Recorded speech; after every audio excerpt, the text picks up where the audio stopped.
Why? Because you can gain money off it. It's the only reason. You've all got called out. Fat knobhead from Glasgow, shithouse from London, the one-eyed hacker. You've all got called out. You've all shit yourselves. You wouldn't want it. You still wouldn't want it with these. You all want gloves on and all this bullshit. It doesn't happen like that. The only reason you're calling fights out now, because you get a bit of dough. You get a bit of dough for it. Gang of rats. Who's getting the most views on YouTube right now out of all yous? Me. Who's getting the most clickbait? Me. Who's people talking about the most? Which isn't a good thing. Me. What do you want to do?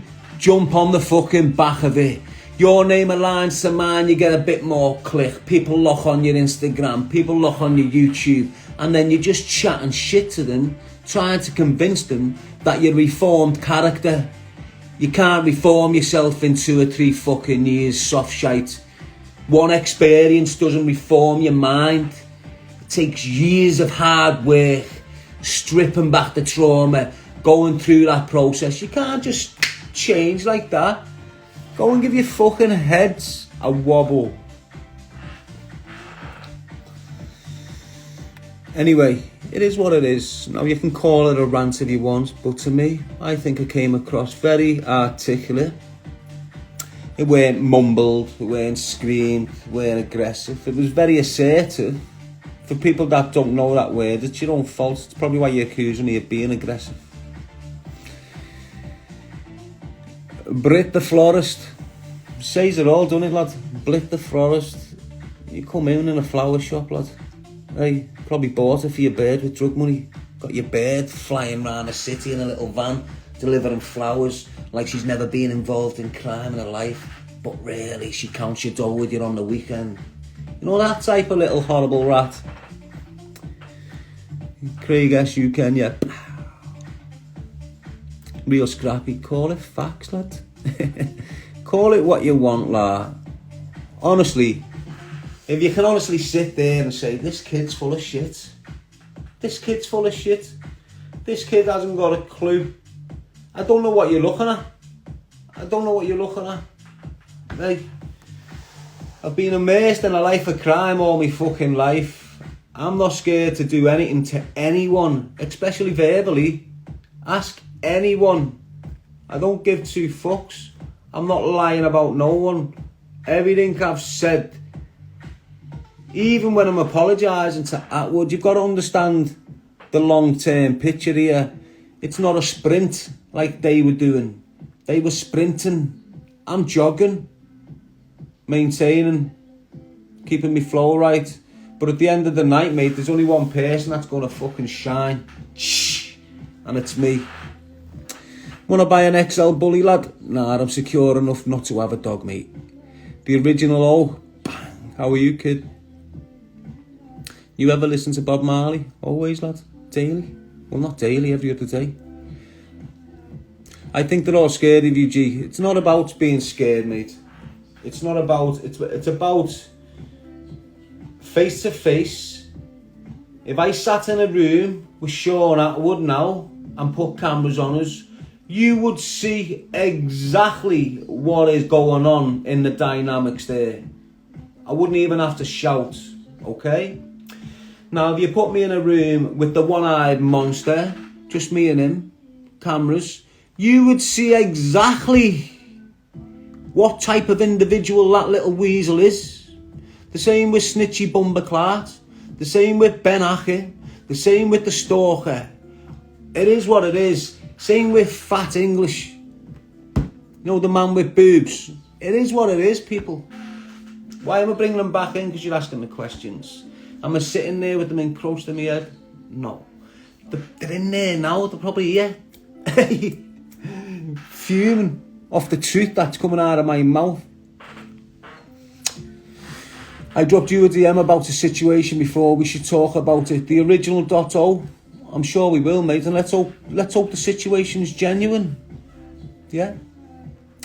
Let's hope all these people that have been sharing things about me with them. Let's hope all use people out there that have got things on these people, send them into me so we can bring them to the front, so we can show you the real, you know, the deceit that's coming from the fucking bones, from the mouth, from everything they do, the way they think, everything, the horrible, that criminal mindset. If you can't leave it alone, you're a criminal. They haven't left it alone. You know, they party with criminals. They still go to the same places with the old associates who are still involved in crime. Yous aren't stupid people. Yous aren't fucking daft. Yous are, you know, you're from the streets, the majority of yous. Yous know yous aren't stupid. A kid that turns his life on crime does not go and have a bevy and get on the white with kids who are selling it. It's fucking hypocritical, innit?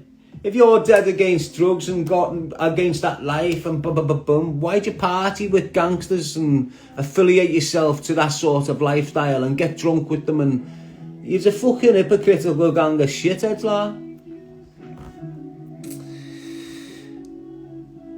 Anyway, people, hope you're real. Hope you enjoyed the little live feed there. I didn't come on intentionally to target people. I came on to enjoy a few hours with my people, enjoy a few jokes, but as always, it gets carried down a certain way.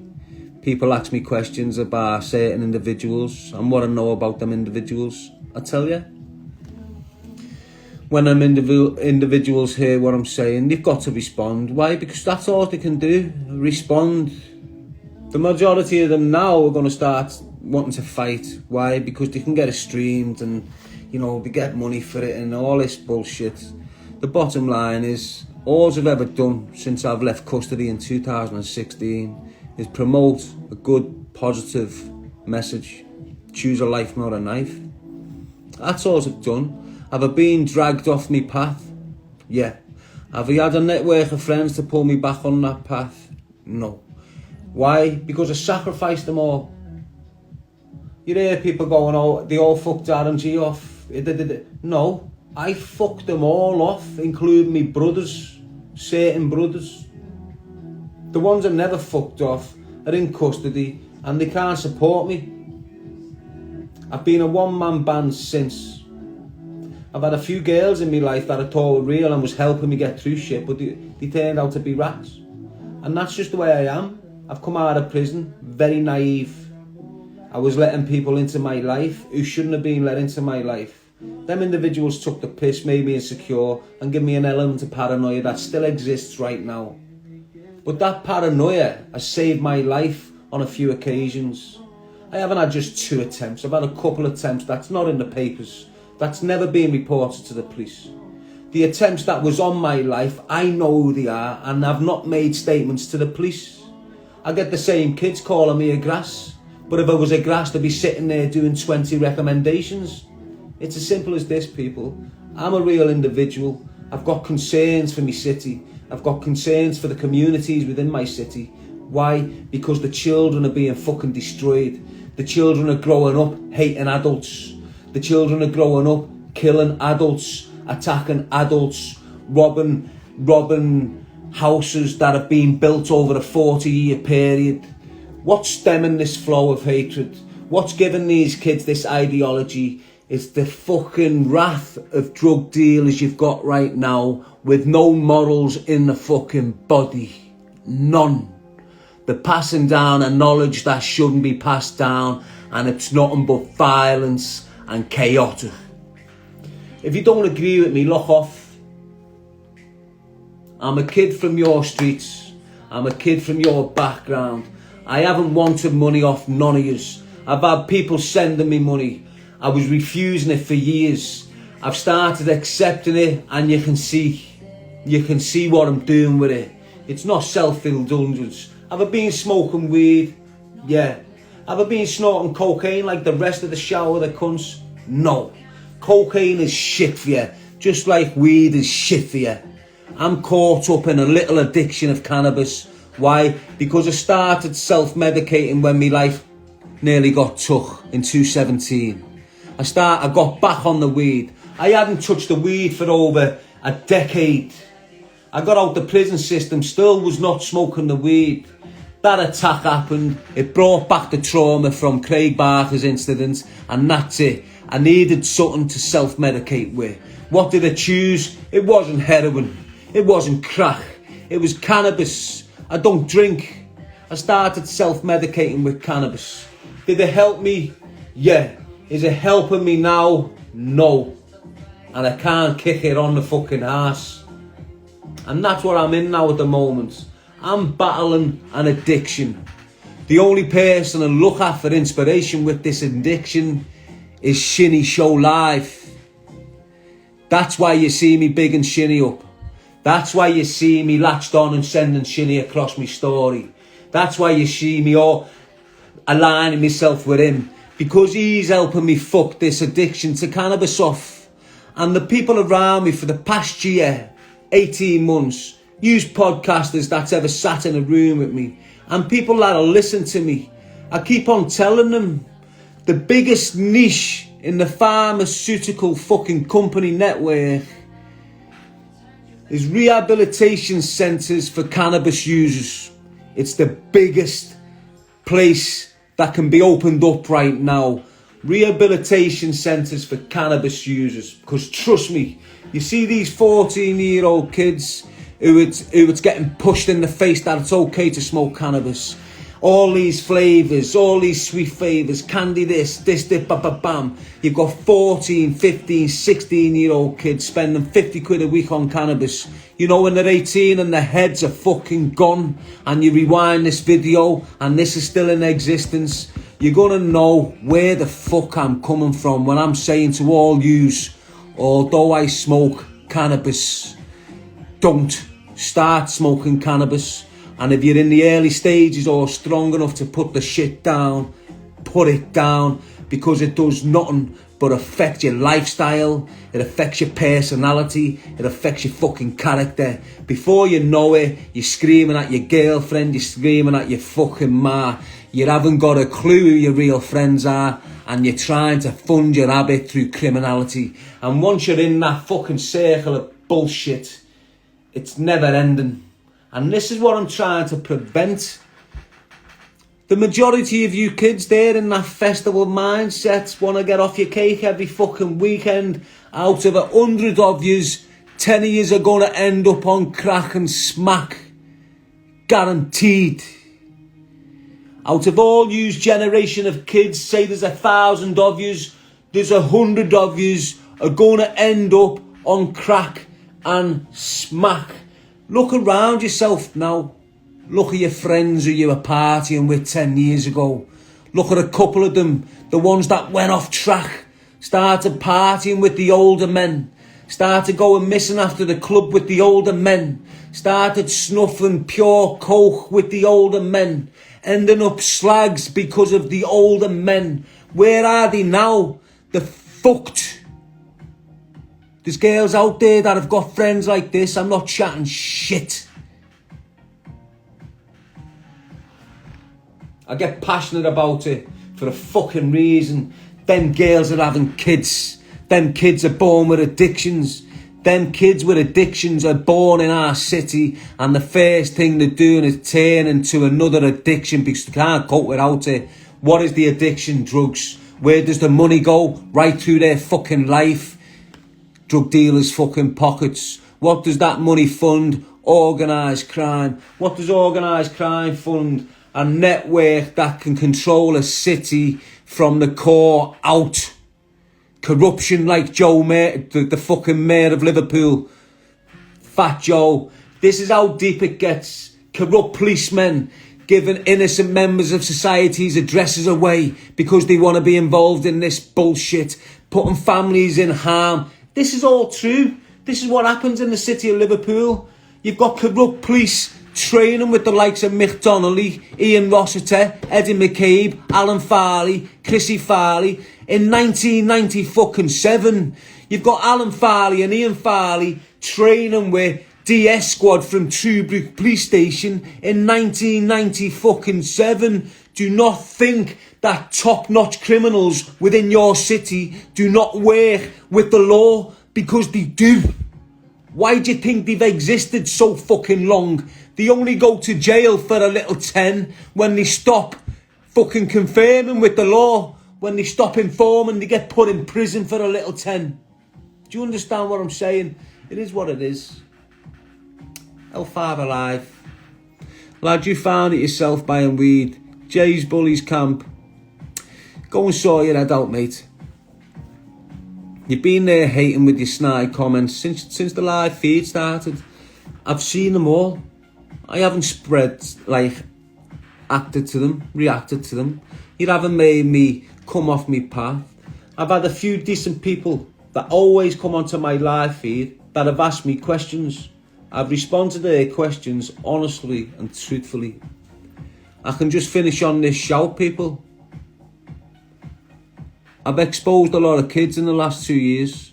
They're trying to attack me. They're trying to attack the integrity of my history, my past, the things I've done, the things I've been through, and the things I've achieved. They're trying to assassinate me character, label me this, that, and the other. I'm still here. I'm still breathing. People have said I'm getting killed for fucking years. I'm still here. I'm still breathing. I'm doing the righteous thing. And because I'm doing the righteous thing, I'm protected in what I'm doing. I'm not committing crime to earn financial gain. People are giving me donations. Why are then donations coming? Because I'm in the righteous position once again. The skies are manifesting this shit to come to me, to make me comfortable in me pursuing this message. I'm making the lives of thousands of young kids a bit better. Why? Because I'm waking them up to the exploitation that they've been receiving for the past 15 years with no one saying a fucking thing about it other than the real community leaders that get pushed out the picture by ex-fucking drug dealers that are funded by current drug dealers to start initiatives off. And the councils jump on board and the police jump on board. It's a load of fucking bullshit. Choose a life, not a knife, is organic, has been from day one. It's not orchestrated. It's not a manipulated story. It's not a message from nowhere. It existed in Croydon with some woman. I took it on 5 years ago. No one heard about it 5 years ago. Here we are 5 years later and it's worldwide. People around the world speak about choose a life, not a knife and Darren G like it was fucking yesterday. People are saying it's finished, it's old news. No, it's fucking not. It's very, very, very fucking relevant. You can't carry yourselves like me. You can't do what I've done. You wouldn't spend 5 fucking years in my shoes without losing the plot. I'm still here, strong as fuck, getting stronger. And with the energy I've been putting out for the past 5 years, now returning, I'm going to start flowing and there'll be fuck all yous can do about it. Shut me sights down. Try and fucking vindicate me in some sort of mad way. I'm the realist. I've got a message to prove it. The message was given to me and I'm going to deliver it the best I can. People are dying to see me with my cap off. I won't take this cap off because underneath this cap reveals something different. Something different to you. Something different to them. Something completely out the fucking ordinary, and you've been listening to him since he got out of prison. There's a reason why you're listening to him since he's been out of prison. It's because I'm on the fucking ball and I've been chosen. If you want to call me the chosen one, I'll fucking accept it. All them rats there, they're still criminal minded. They still got criminal intentions. They act like criminals, they behave like criminals, and they associate with criminals. Don't jump on that fake fucking bandwagon of bullshit. Peace out, L5 shout. Be real. Don't ever squeal. Do you feel? LG's on there. Over 250 viewers on my live feed for over an hour. Now when I save this and put it on my YouTube, you can all refer back to it. Pick at every subject I brought out of my mouth. What you thought was rambling was coming off my brain articulate. I know everything I said. I know everything I made, every point I made. I brought the Killian family into it, the cartel into it. I pushed a few facts out there about that shit. I don't sit here dumb. I'm going down the research and I'm becoming a journalist. I'm becoming a documentary maker. If people don't like that, you don't have to. It's the natural flow. You can see it. You can see where it's leading me. I'm going down that way. I'm embracing the energy that's coming back. You should try it yourself. If you're not on this flow, if you're not on this level of thinking, if you're not on this element or this dimension, whatever you want to call it, it's called the fifth dimension, the fifth element. Go and look it up. L5's not here for nothing. The number 5's not this relevant in my life for nothing. Just look around yourselves, embrace it. Peace out. L5 shout.